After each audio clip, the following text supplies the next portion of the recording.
Nous allons dans cette vidéo définir ce qu'est un son musical et en donner des caractéristiques. Nous allons définir ici ce qu'est un son musical. Prenons l'exemple d'un diapason dont on capte le son à l'aide d'un microphone relié à un ordinateur et visualisons l'évolution du signal sonore au cours du temps à l'aide du logiciel Audacity. La particularité essentielle du signal est qu'il est constitué d'un motif élémentaire qui se répète. Un tel signal est dit périodique. Et on appelle période notée grand T la durée du motif élémentaire qu'on repère ainsi par une double flèche sur l'enregistrement. D'autre part, ce signal a une allure très particulière, il est sinusoïdal car il varie comme la fonction mathématique sinus. Un tel signal sonore correspond à celui d'un son musical dit pur, musical pour le caractère périodique et pur pour l'évolution sinusoïdale.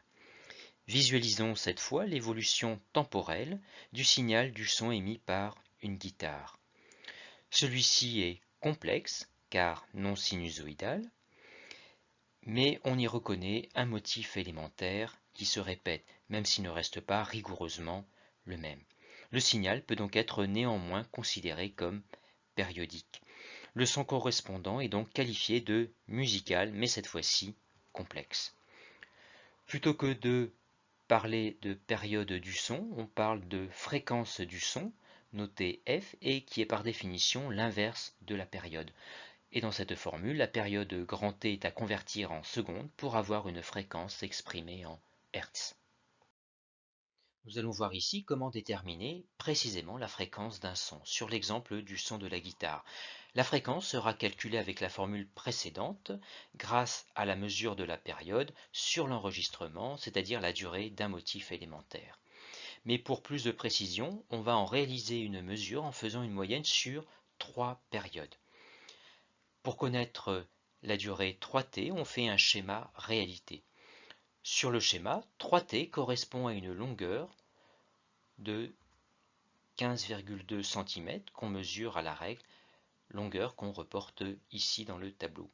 L'échelle de l'enregistrement est déterminée grâce aux deux graduations extrêmes, ici 0,180 secondes et 0,220 secondes, entre lesquelles la durée est de 0,220 moins 0,180, soit 0,040 secondes, qu'on reporte ici, et qui correspond sur le schéma à une longueur de 16,9 cm, longueur qu'on reporte ici. Les unités devant être les mêmes dans chaque colonne du tableau de proportionnalité, 3T sera calculé ici en secondes.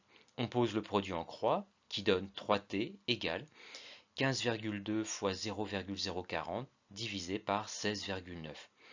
On isole grand T en divisant les deux membres de l'égalité par 3 et on calcule une période qui vaut 0,012 secondes. En remplaçant grand T par sa valeur en secondes dans la formule de la fréquence, on trouve que le son a une fréquence de 83 Hz. On rappelle que le domaine des sons audibles par l'homme est compris entre 20 Hz et 20 000 Hz. En dessous de 20 Hz se trouvent les infrasons et au-delà de 20 000 Hz se trouvent les ultrasons. On retient aussi que plus la fréquence du son est grande, plus le son est aigu. Et inversement, plus la fréquence est basse, plus le son est grave. Intéressons-nous maintenant à deux sons, l'un émis par la guitare et l'autre par une flûte à bec, et plus précisément deux sons qui ont la même fréquence, ici de 660 Hz, et qui correspondent à la même note Mi4. On dit que ces deux sons sont de même hauteur. La hauteur d'un son est la qualité du son qui fait qu'il est plus ou moins aigu ou grave, et la hauteur est mesurée par la fréquence, qui est ici la même. Mais pourtant, on distingue bien la différence entre la guitare et la flûte, et la deuxième qualité du son à l'origine de cette perception différente est ce qu'on appelle le timbre d'un son. Pour comprendre l'origine du timbre, il faut s'intéresser aux travaux du mathématicien français Joseph Fourier, qui a montré qu'un signal complexe mais néanmoins périodique, qui apparaît ici en rouge, peut être décomposé en plusieurs signaux sinusoïdaux qui apparaissent ici derrière la courbe rouge et qu'on appelle des harmoniques, qu'on numérote dans l'ordre comme leur fréquence, F1, F2, F3, etc.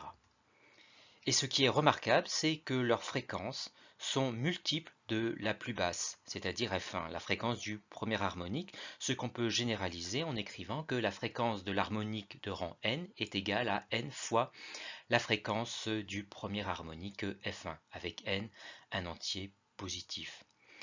Le premier harmonique jouant un rôle important, on l'appelle pour cette raison le fondamental. Et l'autre chose remarquable est que le signal complexe et le fondamental ont la même période.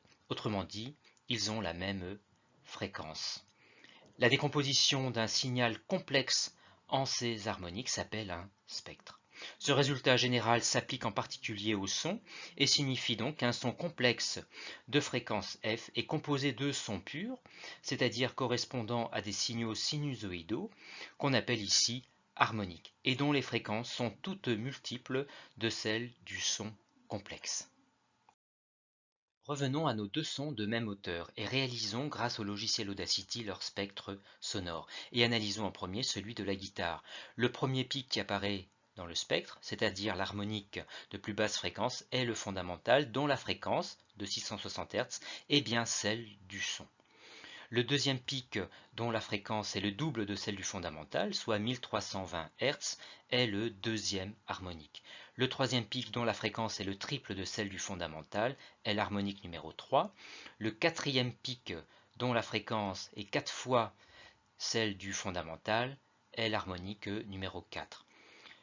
La fréquence du pic suivant est 6 fois celle du fondamental, c'est donc l'harmonique numéro 6. L'harmonique numéro 5 est donc absent, ou alors son amplitude est très faible.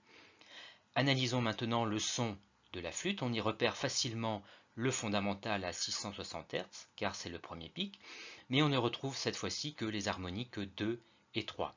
Et c'est là l'origine du timbre d'un son, ce qui fait qu'à l'oreille, ces deux sons de même hauteur sont différents, c'est leurs spectres sonores qui sont différents, c'est-à-dire un nombre d'harmoniques différents, mais aussi des rapports d'amplitude d'harmonique par rapport au fondamental qui sont propres au son. Par exemple, le rapport d'amplitude de l'harmonique 2 par rapport à celle du fondamental est pratiquement de 1 pour la guitare, alors que ce rapport est très faible pour la flûte. À ce sujet, remarquons que le fondamental n'est pas forcément l'harmonique qui a la plus grande amplitude. C'est le cas pour la flûte, mais pas pour la guitare où c'est l'harmonique numéro 4 qui a la plus forte amplitude.